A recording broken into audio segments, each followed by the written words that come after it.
Be up, guys. Welcome to the stream. Yes, a little bit late. I know it's a little bit late again, but sorry. And about 6:20 I put on there, so I won't be on here really long this time because obviously I want to watch football. There's more football on tonight.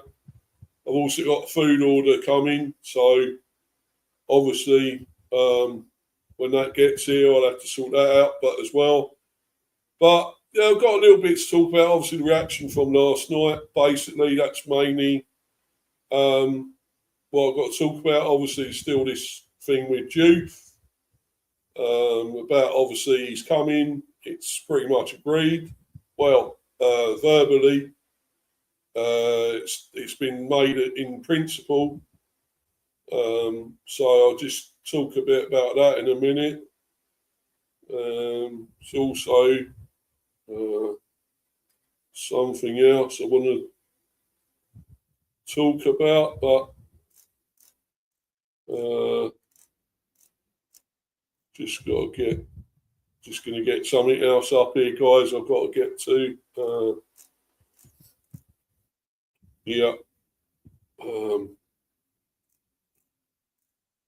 Anyway, guys, let's get into this, and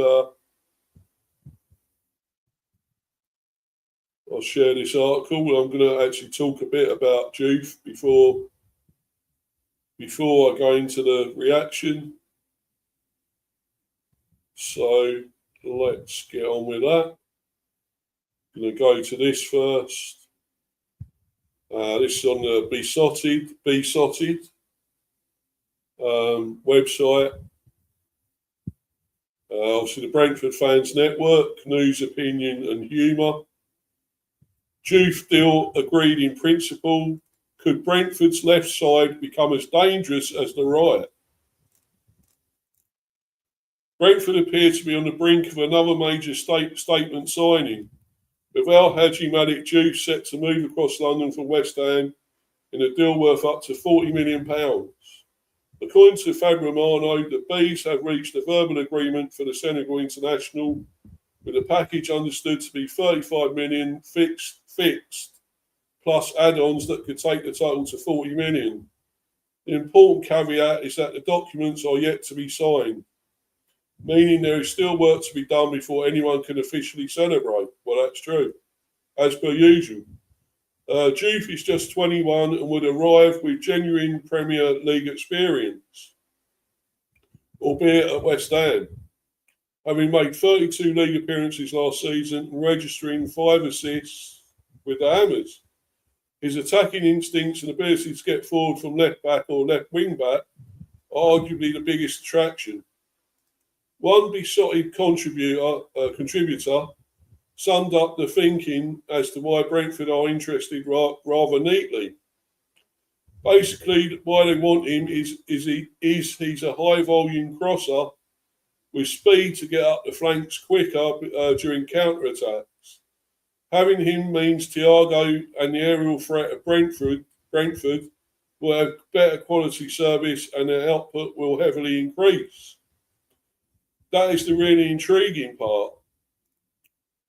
We have already seen what Brentford can look like when Coyote attacks space and provides that marauding threat down the right. If Juve can offer a comparable outlet on the opposite flank, suddenly opponents have a completely different problem to solve. Add the movement of Dango Ouattara, Jane Anthony and Kevin Schade, plus the physical presence and aerial threat of Thiago or Wilson through the centre with the quality of delivery Juve is capable of providing, and the attacking possibilities become mouthwatering. Another Bees fan made an important point about judging Juve purely on his West Ham performances. You can't take the average Hammers fan opinion too much to mean too much. The fact is their entire team was poo last season, something most of them seem to forget. More considered Irons I've spoken to are disappointed he's leaving and are convinced he's due to go a long way. That feels worth remembering. West Ham were relegated and Juve was part of a struggling side. It would be easy to look at inconsistent performances and conclude that Brentford are paying 35 million for a player who isn't ready. But there is another interpretation. Brentford are buying a young player whose environment may have been holding back some of his best qualities. There are certainly flaws, one West Ham fan admitted. He has flashes of quality, just seems to have a poor attitude and phases in and out of games. If he can keep his head screwed on and actually look up before crossing the ball, he's all right. Another Bees fan was way more positive. He's young and has a lot of potential. I think our fans fail to realise how young and inexperienced he is. That development angle could be crucial. Brentford have already shown they are willing to trust young players and develop them rather than simply buy finished products. There's also a very practical reason for the move. With a much-loved Rico Henry approaching the latter stages of his Brentford career, and Keane Lewis Potter still considered more of a makeshift option, adding a natural left-sided player makes obvious squad-building sense. And then there is the underlying data. Juice expected assists numbers placed him above 77% of Premier League players last season, despite playing for a relegated side. If that creativity can be transferred into a Brentford side with better movement ahead of him, there is serious potential here. Where it gets over the line, time will tell. But if it does, Brentford could have something seriously threatening brewing. The thought of Brentford hitting teams on the counter from both flanks is enough to get the imagination running wild. The attacking threat could be mind-blowing. Dave Lane obviously says that with that article. So, yeah. It does sound good. The imagination is running wild there. What will happen? To begin with, to be honest, I didn't really want him. I thought we'd given him up, and it's too much money. But looking at it now, maybe it's a good move. I hope it's all right. I hope we haven't got a bad move here, and he'll be a total flop. I hope not, because I just feel we do need a proper left back, which he's going to be, a natural left back. We can't keep relying on Lewis Potter. I mean, he's decent at left back. He's done okay, but against better teams that really do hit us well and attack us well, I feel he is found wanting a little bit. Against easier teams, opposition. I mean, Spurs on Saturday were pretty easy to play against, really. Although he did have Mikey Moore, that did at times beat him and get shots away. I mean, other than that, I don't know. I think he was okay. But, no, I think we do need a proper left back. And that's why we got this guy in, obviously. So, maybe I'm worrying about nothing here. Maybe he will be good. We can but wait and see. We don't know.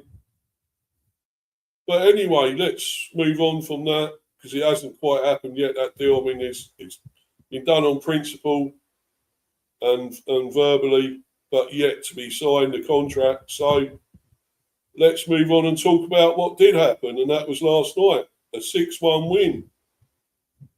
Thrashing of Birmingham last night by the Bees. Totally stung them to death. Well, that's a bit harsh, I guess, a bit much, extreme, but we did pretty much. Although at one stage they came back a little bit. I got a little bit worried when they did get a goal back, and I think it was 2-1 1-1. It was level, of course, at 1-1. So that was slightly worrying then, but in the end we went and ran and truly dominated them and trounced them in the end, annihilated them. Yes, it was Birmingham City 1, B 6. Collins brace helps Bees cruise into Carabao Cup round 3. Goals from Callum Wilson, Aaron Hickey, Nathan Collins with 2, Mikael Damsgaard and Igor Thiago secure resounding 6-1 Brentford win against Birmingham City in the Carabao Cup. Damari Gray equalises for the hosts before a much changed B side comfortably progressed to round 3 at St Andrews. Keith Andrews, we had to come here and earn the right to play. Brentford booked their place in round 3 of the Carabao Cup with a resounding 6-1 victory over Birmingham City at St Andrews. Callum Wilson opened the scoring on his first competitive start for the Bees before Damari Gray levelled for the hosts, but Aaron Hickey and Nathan Collins restored Brentford's advantage before half-time.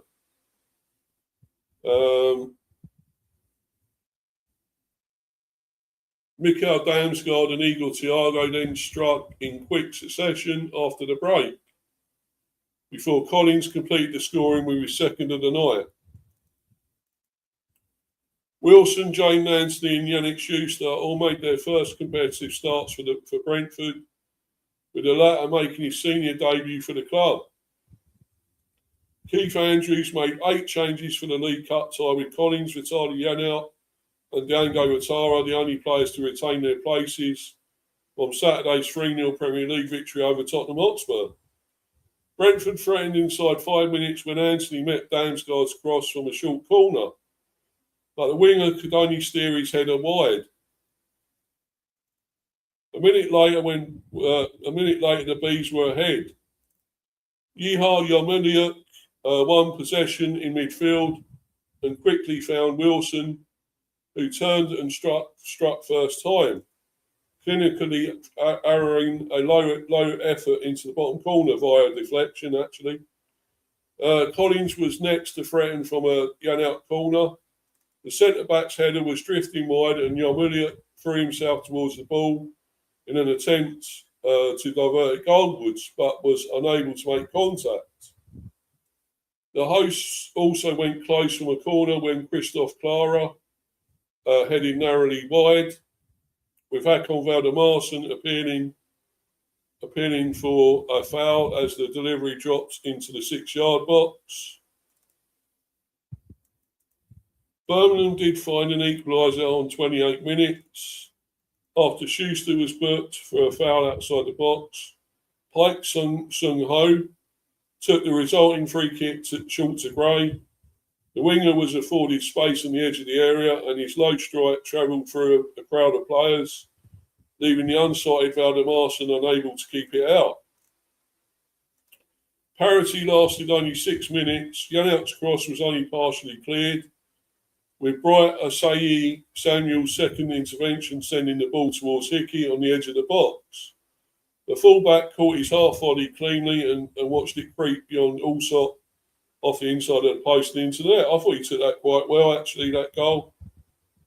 Wasn't easy, getting past a lot of players there.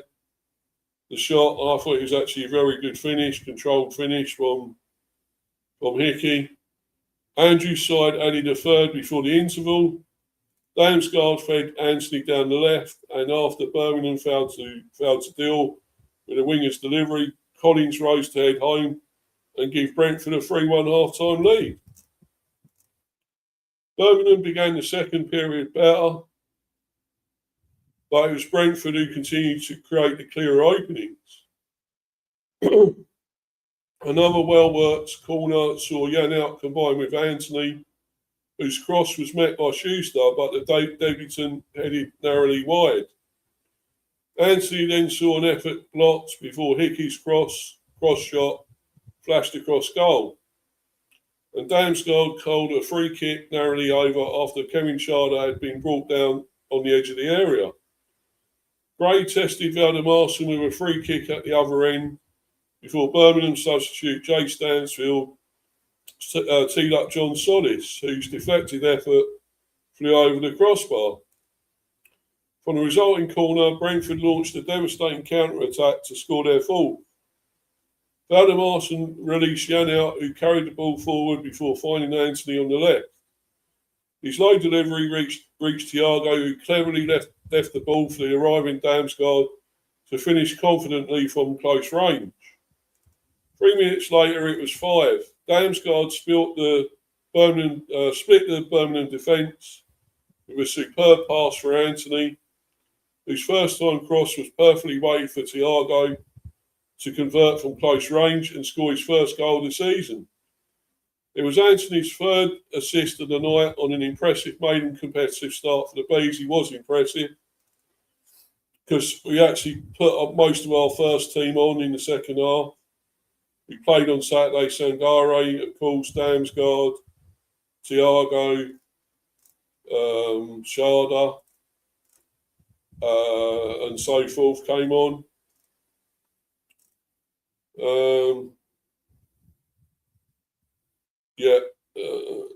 So Brentford added a 6 with 15 minutes to play. Mamadou Sangare collected possession on the edge of the box and delivered an inviting cross for Collins. Brilliant ball that was by Sangare, superb, who powered his header beyond all shot to claim his brace, and Brentford 6-2. Fantastic headers, by the way, from Nathan Collins. Amazing, great headers. It rounded off a fantastic evening for Andrew's side, who progressed to round 3 of the Carabao Cup in style.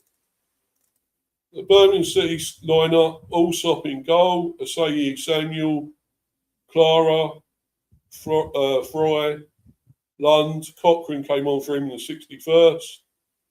John Solis, Pike, Iwata came on for him in the 83rd.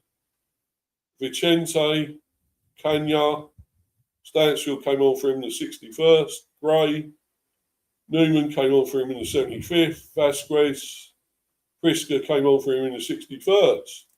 Subs not used: Beadle, Laird, Roberts and Dutch.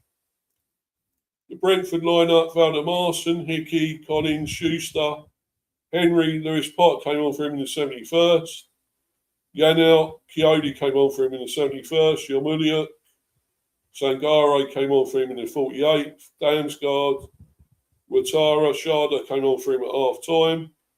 Wilson, Thiago came on for him in the 61st. And Anthony. Subs not used: Kelleher, Aya, Jensen and Carvalho. Attendance at Birmingham there, 17,722. St Andrews.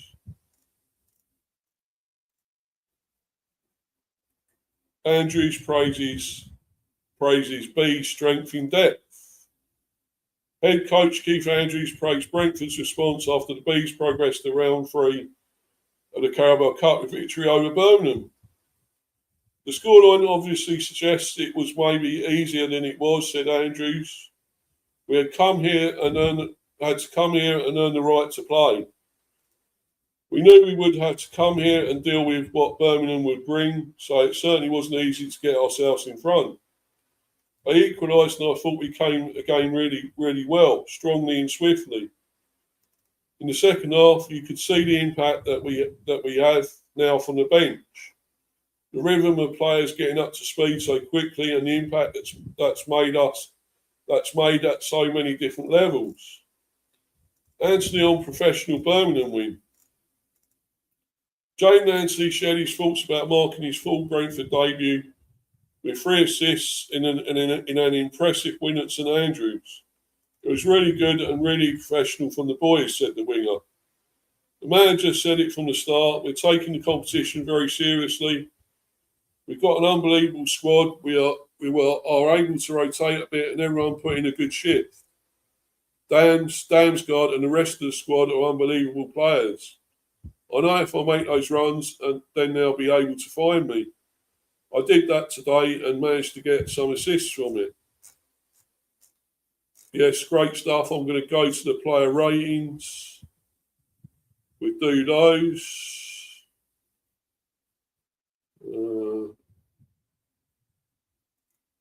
And of course, we had Valdemarson in goal this time. I'm going to be back soon, guys. Hold on a minute. I think my food's going to turn up soon. So I'm just going to go briefly. I'll be back soon, guys. Be back.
Sorry about it, guys, but my food's here, so I won't stay on here too long now. I've just got to do the player ratings.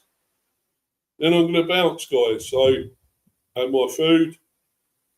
But yeah, so Valdemarson in goal. I'm still not sure about him as such, as a proper number 2. I know he's an Icelandic number 1 keeper. I'd rather have Adri Balcom myself. I think he's probably that bit better at keeper. He's young, very young still, Adri Balcom, really, sort of 20s, early to middle 20s, but I think he's better goalie than this guy. I mean, I guess he couldn't do much about their goal. Gray, great shot. But saying that, he did get a touch to it, a hand to it, and maybe he might feel a little bit disappointed. As I say, so not a clean sheet, and I'm still not totally sold on him. I guess I don't think he done that much else wrong, though. He done nothing else, no bad mistakes, really. So I guess I will give him an 8. No, 7, in fact. I'm giving him a 7. I still think there's room for improvement with him. I know he was fairly compact in a way, a good pass. He didn't really give it away or anything, but I feel Kelleher seems more composed on the ball and does things better on the ball than him. So that's why I'm just giving him a 7. So just a 7 for Valdemarson. Defenders, let's go to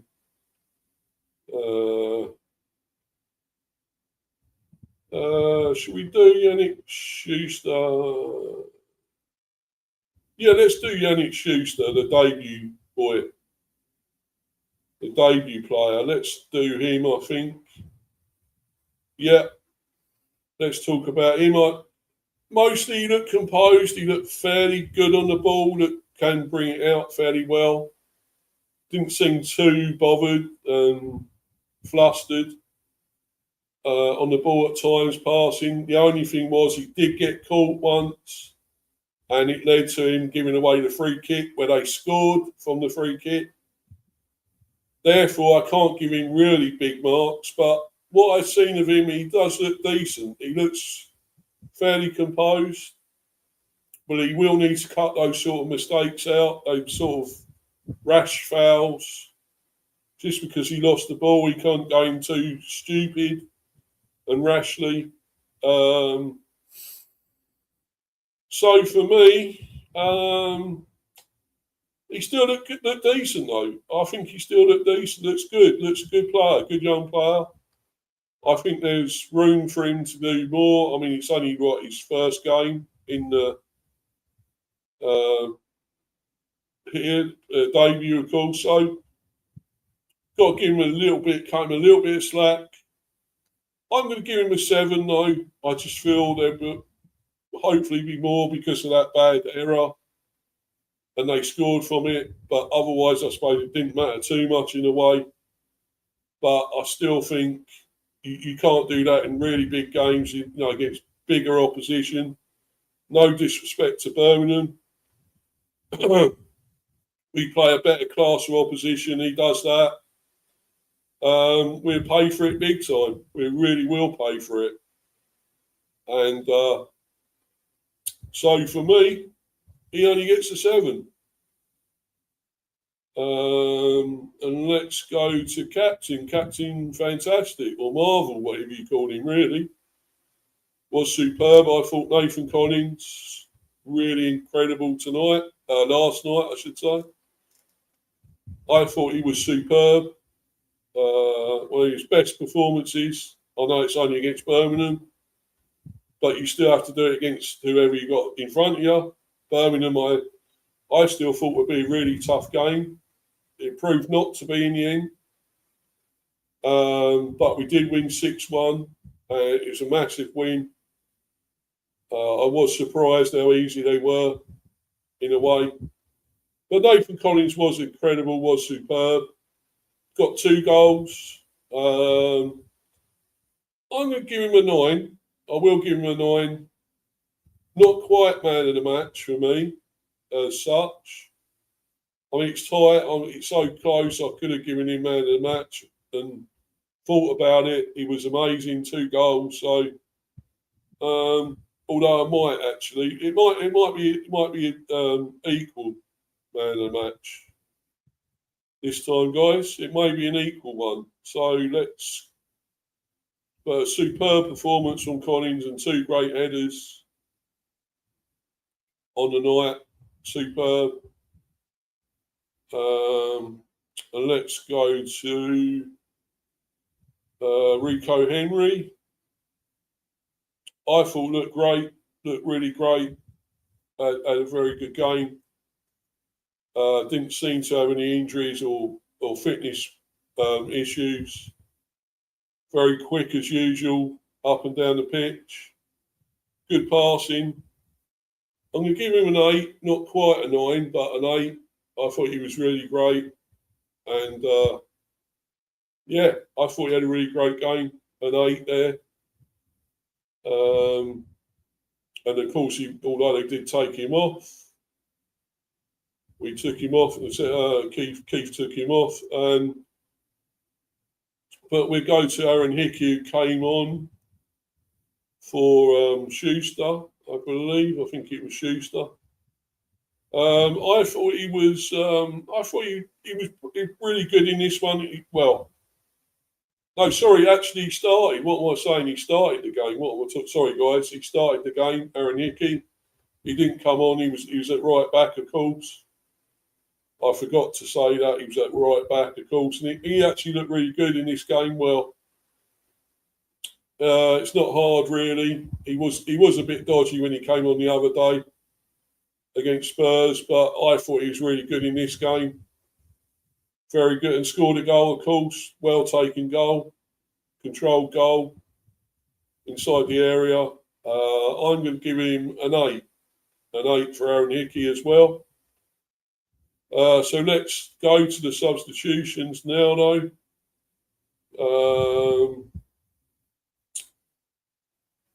Coyote came on and was great again, of course.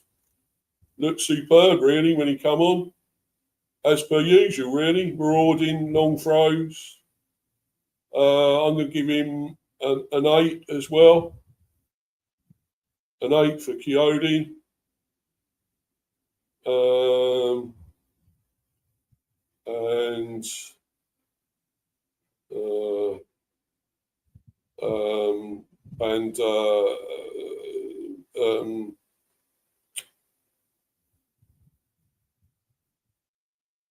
Lewis Potter also came on, and I thought he was pretty good as well. Didn't do much wrong. Didn't have quite the impact maybe of Coyote or whatever coming on. I'm going to give him a 7. I don't think he'd done a lot, really, when he came on. So I'll give him a 7 this time. Not that he needs to do too much anyway. But yeah, 7.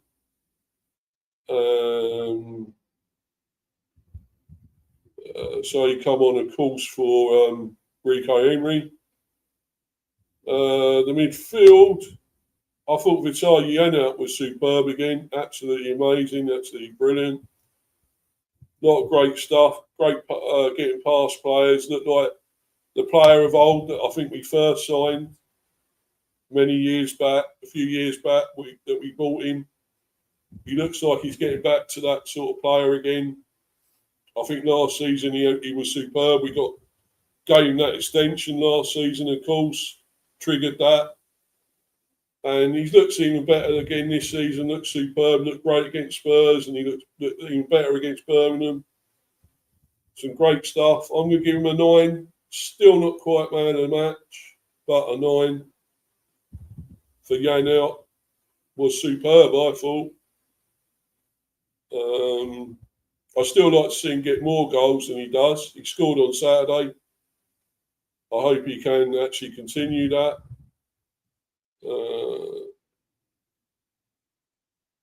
Yarmoliuk played, of course, as well. He set up, well, he gave the ball to Wilson for the first goal when he scored on the edge of the area. He looked really good, Yarmoliuk. Had a really great game. Can't moan about him. I'll give him an 8. Was really good. 8 for Yarmoliuk. He did go off in the second half.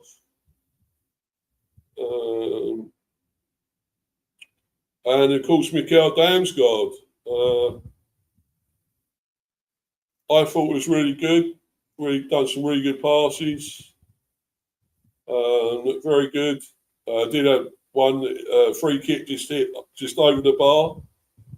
I'll give him an 8. Yes, an 8 for Damsgaard. And the rest, the others that again come on. Sangare, brilliant when he come on, superb again. Looked great, done that great ball for Collins for his second goal. Great ball into the area. I thought he was superb yet again. I'm going to give him. I'll give him an 8. Not quite because he didn't play the full game, so I'll give him an 8. But he was superb yet again.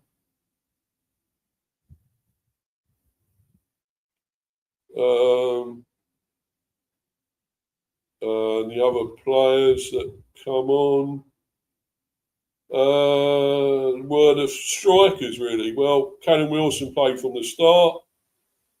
I thought he led the line really well. He looked really good. Can't complain about him. He had a really good game. Got his first goal for the club. Well, proper goal. I know he scored in the friendlies, I think, 1 or 2 of them. In one of them friendlies at least. But first proper goal for the Bees. And it was a bit of a deflected goal, but I thought he was really good up front. Led the line really well. I'll give him an 8 as well. Yes, an 8 for Callum Wilson. Matara, I don't think he had his best night. I know there's more to come from him. He looked a little bit out of it, not quite his best. Even at times on Saturday, I mean, there's that chance he had when he, I think Thiago put him through and he took a touch instead of shooting, when really he should have just shot. He didn't look that good then. But I'll still give him a 7. He did put himself about a bit more, and I think the 7 for him. But Jane Anthony impressed me big time, was superb. Absolutely superb, Jane Anthony. And he's one of my men of the match, because there's going to be an equal one. I'm giving him a 9. He gave, 3 assists as well. Was superb in this game. Absolutely great. Fantastic. Done some fantastic stuff. And that long throw as well. I'm giving him a 9 and one of my joint man of the matches. And also, by the way, the other joint one is Nathan Collins. He's one of my man of the matches as well.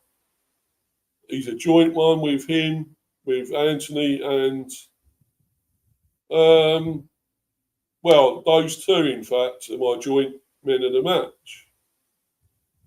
Kevin Sharder was pretty sharp when he came on, very quick. Did win a free kick that Damsgaard hit just over the post, over the bar. He looked sharp. I'll give him an 8. Looked very dangerous when he came on. And Thiago came on and got his first goal of the season. Looked very good as well when he came on. So I'm going to give him an 8 as well. Easy goal, really, tapping from I think it was Anthony Cross again, pulled across the area, the goal area. and he whacked it into the top of the net. So, yeah, an 8 for Thiago. And that was about it, wasn't it? Yeah, that was it, guys. But as I say, a joint man of the match was Collins and Anthony for me. So they both got 9, and my man of the match, joint man of the match.